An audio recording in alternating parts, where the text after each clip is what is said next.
Alhamdulillah, merci encore une fois pour l'organisation de ce symposium.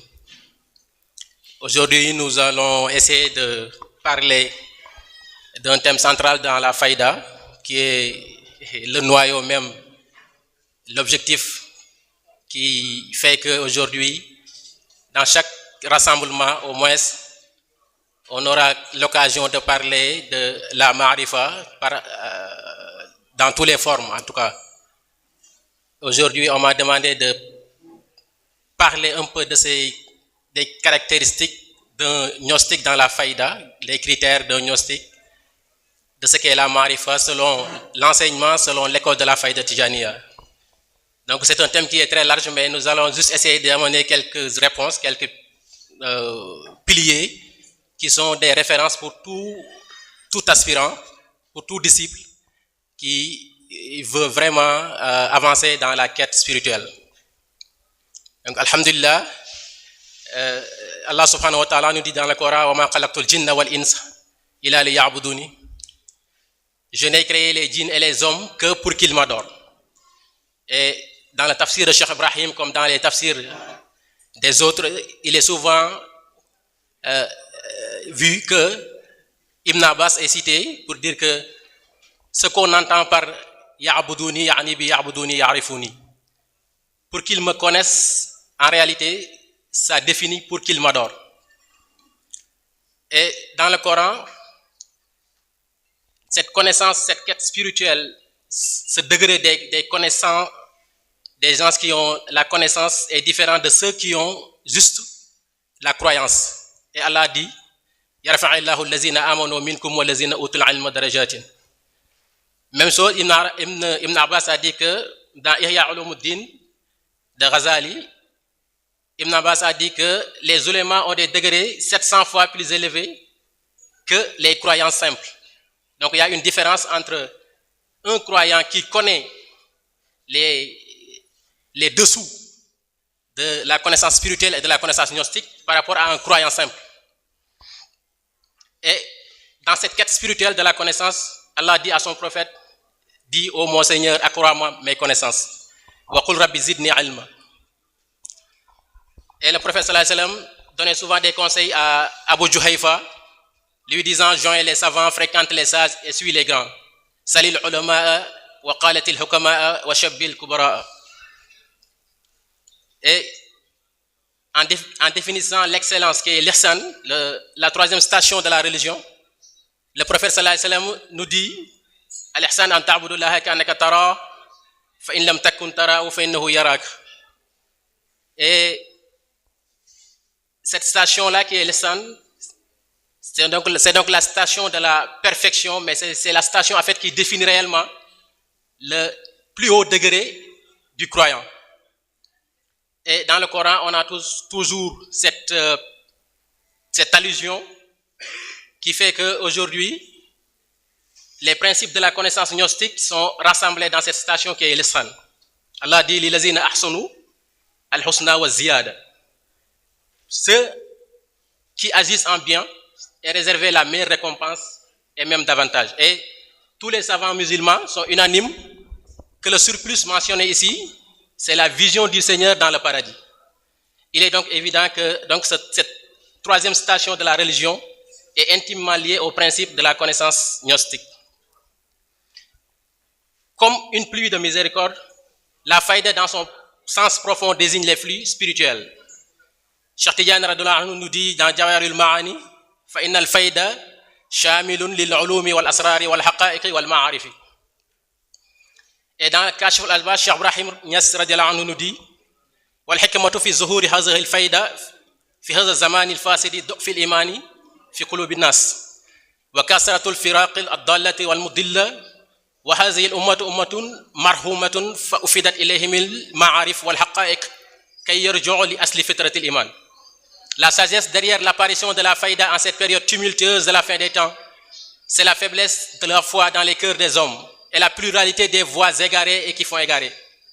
Et la communauté du prophète est une communauté de grâce et de miséricorde. Les flux spirituels et les vérités sont constamment déversés sur eux pour qu'ils retournent à l'état originel de la foi. D'autre part, Cheikh Ibrahim dit wal ummatu qasdi fihum an usuquhum ila hadrati barri rahim ilahina wa ta'lamu hal fil khalqi ana alayhim mada dahri minni wal ba'idu kama dana. Le Sahibul Fayda s'est présenté comme étant une grâce divine pour la communauté du prophète Mohammed sallallahu alayhi wa sallam, une porte grandement ouverte pour l'accès à la réalisation spirituelle du serviteur. Il dit muradun li hamli sirri min qabli nash'ati murabbin li kulli arifin wa mukhlis. Cheikh Ibrahim disait très tôt déjà dans Ru'ul Adab, pour montrer l'importance de la connaissance gnostique, man lam yanal ma'rifatu rahman a'maruhu da'ad mad zaman. Celui qui n'a pas la connaissance gnostique du Dieu miséricordieux, sa vie durant est perdue. Mais qu'est-ce que la connaissance gnostique dans l'école de la Faïda Tidjaniya? Je l'ai dit, donc la question en réalité c'est quoi? C'est quel est le profil du gnostique dans l'école de la Faïda? Parce que il y a les prédécesseurs qui ont donné les directives, qui ont donné les premiers piliers, mais Cheikh Ibrahim a apporté une particularité dans la quête de la connaissance gnostique. C'est pourquoi aussi c'est bon de montrer un peu la différence par rapport aux autres maîtres grands soufis qui l'ont précédé. Cheikh Ibrahim disait alhamdulillahi nihayatul aqtabi bidayatu ashabil Cheikh al-Qatmi Tijani wa qad tataba'tu kalama arbabil ma'arif fama ra'aytu kalamahum fi siwa al-qaddam al-ula التي هي أدنى مراتب الفتح عندنا والحقيقة الثانية والثالثة فما سموا لهما رحيحة فكيف بسواهما. Le paroxysme des pôles constitue le début des compagnons du sceau Cheikh Ahmed Tidiane. Ça c'est pas simple. Le paroxysme des pôles constitue le début des compagnons du sceau Cheikh Al-Qatmi Tijani. Cheikh Ibrahim a dit que personnellement il a parcouru les propos des hommes de la gnose, les soufis qui l'ont précédé. Mais il ne les a trouvés que tournant autour du premier pas. Il ne les a trouvés que tournant autour du premier pas qui est chez nous les disciples de Cheikh Ibrahim, chez nous les compagnons de Cheikh Ibrahim, chez nous les compagnons de Cheikh Al-Qatmi Tidjani, le plus bas degré de l'ouverture spirituelle. Cheikh Ibrahim dit quant à la deuxième réalité et la troisième, ils n'ont même pas humé leur odeur. Que dire alors de ce qui est au-delà de celle-ci? On peut se demander, c'est quoi ce premier pas-là où tournaient les prédécesseurs? Cheikh Ibrahim a donné la définition que le arif, al-arif and al-qawm, c'est-à-dire les arifs des prédécesseurs, des gens qui l'ont précédé, des grands maîtres qui l'ont précédé, ce sont des gens, des gnostiques qui se définissent comme étant réalisés, comme ceux qui ont réalisé al-fana tamma, c'est-à-dire l'anéantissement total, mais aussi la subsistance. Après, suivi de la subsistance. Donc, Al-Arif, dans l'histoire du soufisme, Al-Arif, le gnostique complet, c'est celui qui a réalisé la fana et la baqa. Et qu'est-ce que la fana? Cheikh Ibrahim a donné des critères dans la fana, dans l'anéantissement, les méthodes, ou bien les définitions, pour dire qu'il y a 3 degrés d'anéantissement du disciple. Il y a 3 degrés de fana. Il y a ce qu'on appelle al-fana fil af'al, qui est l'anéantissement dans les actes. Et Cheikh Ibrahim l'a défini comme étant tout croyant qui a réalisé, qui a connu qu'il n'y a pas un autre acteur qu'Allah, donc a réalisé ce fana-là. Donc cette station est embrassée par la plupart des croyants, parce que tous les croyants savent au moins que l'unique acteur de l'existence, de la création et de tout, c'est Allah. Fana fi sifati, Cheikh Ibrahim nous dit que si le serviteur maintenant progresse dans ses aspirations, dans ses quêtes spirituelles, il témoignera qu'il y a de force qu'en Allah, de vie qu'en Allah, de science, de volonté d'entendement, de vision, de parole. Et dès qu'on rend les attributs à Allah, on réalise ce qu'on appelle la fana fi sifati. Et cette extinction, cet anéantissement est décrite par le hadith al-Qudsi, la yazalu abdi yataqarrabu ilayya bin nawafil hatta uhibbu fa iza ahbabtuhu kuntu sam'u allazi yasma'u bihi wa basarahu allazi yubsiru bihi wa yadahu allazi yabtisu biha wa rijlahu allati yamshi biha. Celui qui réalise cette extinction dans les attributs, il donne tous les attributs qui sont présents à lui, il les rend à Allah et il réalise l'extinction. Donc il y a certaines personnes qui ont réalisé cette extinction, mais qui s'est limité que l'extinction dans les attributs. Cheikh Ibrahim a dit que le 3e degré de l'extinction, c'est le fana fi zati. Parce que si le serviteur progresse aussi dans ses efforts spirituels, il accède à la proximité de l'essence et il va jusqu'à perdre tout son être, se dépouiller de tout. Et là, il dit, ou bien l'état de son état dit, falam yabqa illa Allah la shay'a khayru, fama samba mawsulun wala zam ba'i. Rien ne subsiste en dehors d'Allah, il n'est rien en dehors de lui. Rien n'est lié à lui, rien n'est séparé de lui. Et dans cette station de la Fana, Cheikh Ibrahim a dit beaucoup de détails parce que bon, le temps n'est pas très suffisant. Mais il a quand même montré que certaines paroles que les Majzoub disent, que les Majzoub proclament, quand ils sont dans cet état d'anéantissement, c'est quand même choquant pour un profane, pour un public qui n'est pas avisé. Mais en réalité, il a dit que l'homme qui s'autoproclame la divinité, il ne le fait pas de son propre chef, mais que c'est la vérité qui s'est exprimée à travers sa langue. Et il a dit que la vérité s'est exprimée à travers un arbre. Moussa, alayhi salam, Allah lui a parlé à travers un arbre. Il lui a dit, Inneni anallah. Donc si Allah est capable de s'exprimer à travers un arbre, il est donc capable de s'exprimer à travers la langue d'un humain. Et donc c'est pas l'homme qui parle, mais c'est Allah qui parle à travers lui. Donc toutes ces proclamations ne sont pas de l'être qui est devant toi, mais c'est l'essence qui est derrière qui parle. Et ça là, c'est des subtilités bon, qui ont coûté cher lors des débuts de la quête spirituelle avec Allah, tout le monde le connaît. Et Cheikh Tidiane l'a dit aussi que dans cet état, quand on dit la ilaha illa ana subhani ma'azamu sahni, c'est-à-dire le majzoub ou l'anéanti ne le dit qu'en interprète d'Allah subhanahu wa ta'ala. Et Ghazali donnait des conseils à ceux qui peuvent contrôler cet état, surtout les maîtres spirituels aujourd'hui, ils ont peut-être la capacité de canaliser les disciples, ils ont la capacité de contrôler même certaines exagérations, parce que Cheikh Ibrahim dit il rapportait dans Irtiqaul Mouridi, il a Nailil Mourad de Serigne Darou Ousmane Ndiaye, que Cheikh Ibrahim dit que rien que par le zikr, on peut connaître l'extinction, si c'est vrai ou c'est pas vrai. Cheikh Ibrahim dit, Man qala la ilaha illallah faqad salaka, wa man alima an la ilaha illallah faqad ashrafa, wa man qala Allah, Allah faqad wasala. Qulillah summa zarrahum fi qawdim yalhabun. Cheikh Ibrahim disait que le fani ou le majzoub est excusé. Dans tous les cas, le majzoub est excusé, mais aussi qu'il le chasse, la lucidité doit revenir très vite. Je n'ai même pas touché au gnostic de la faïda, donc je vais aller directement là-bas, parce qu'on me signale que le temps est presque fini. Quel est le profil du gnostic à l'heure actuelle? Cheikh Ibrahim radiyallahu anhu nous dit wa ama ana fal arifu indi man fani fi zati maratan wa fi sifati maratayn wa fi al-ismi maratan wa asbata al-wujuda bil haqa'iq as-salasa wa ra'a 'aynan wa asbata al-asma'i bil ismi wa ra'a 'aynahu wa zalika maqam 'ali fi al-ma'arif.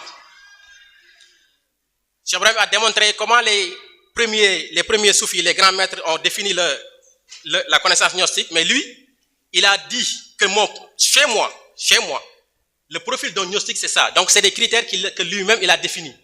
Donc, dans l'école de Cheikh Ibrahim, les critères d'un gnostique, c'est la fana dans la zat. C'est la fana dans les deux attributs. Cheikh Ibrahim a parlé de deux attributs, mais il l'a défini dans d'autres parts. Il l'a défini lors des ziyaras, en Wolof. Il l'a défini dans des discours. Le discours d'Alek est un exemple, où il a montré que les deux attributs sont en réalité des supports de la réalité. Et certains disciples comme Omar ibn Malik, et donc je pense que c'est la première personne qui a posé cette question, c'est le maître Abdullah ibn Ulduhaj radiyallahu anhu, qui demandait c'est quoi ces deux attributs dont le monde d'ici-bas et le monde d'après provient. Donc ces deux attributs sont la réalité mohammedienne et la réalité ahmedienne.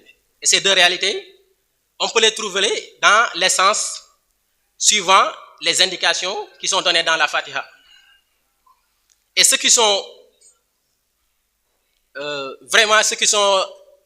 réalisés dans ce domaine-là, ils ont vu que le prophète sallallahu alayhi wa sallam, c'est le seul support de la subsistance et de la baqa.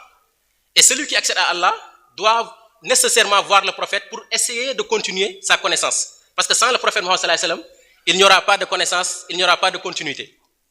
Et le prophète sallallahu alayhi wa sallam, c'est l'incarnation de la miséricorde. Et cette miséricorde est de deux branches, c'est Rahman et Rahim, parce que le Coran nous a montré que le prophète sallallahu alayhi wa sallam a une dimension d'un Rahman général, mais aussi il a une dimension d'une Rahman particulière, bil mu'minina ra'ufun ra'im. Donc toutes ces deux dimensions-là sont les dimensions du prophète. Donc que ce soit la haqiqatul muhammadiyya ou bien la haqiqatul ahmadiyya, toutes ces deux dimensions reviennent au prophète Muhammad sallallahu alayhi wa sallam. Et ces deux attributs se rejoignent dans le nom de l'essence. Et ce nom, c'est le Ismul Ahzam qui combine cette dualité-là. Et donc, les adeptes de la faïda savent donc que le disciple qui s'est anéanti dans le Zat doit s'anéantir dans les deux attributs qui est la Haqqatul Muhammadiyya et la Haqqatul Ahmadiyya, mais aussi doit s'anéantir dans la Khilafa qui est l'incarnation du nom. Et donc cet anéantissement, un peu de subtilité s'y trouve parce que des fois certains majzoub mélangent les réalités ou n'accèdent pas au discernement qu'il faudra pour voir comment la réalité mohammedienne est présente dans l'essence tout en étant distincte de la divinité. Parce qu'il n'y a pas de consubstantialité divine entre la réalité mohammedienne et l'essence absolue. Et dans Irtiqa al-Muhrid, Cheikh Ibrahim a commenté le wa yuhazzirukumullahu nafsahu. Et il a dit que ce qu'on entend par là, ay la ta'budu tilka al-hadrat.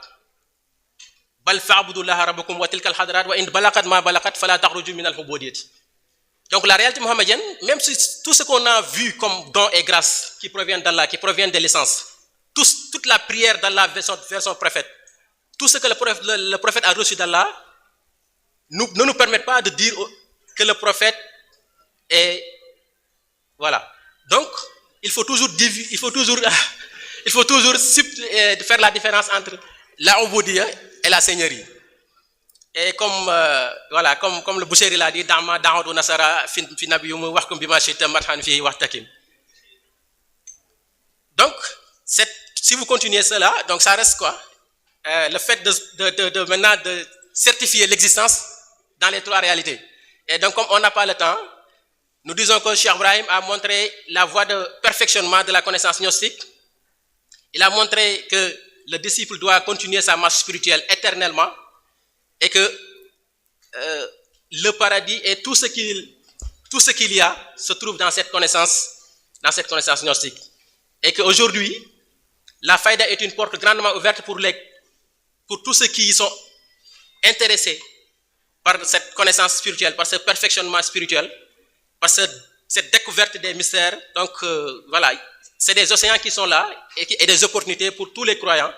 Et donc, alhamdulillah, dans l'apparition de la faïda et dans tout ce que Cheikh Ibrahim nous a enseigné dans cette voie.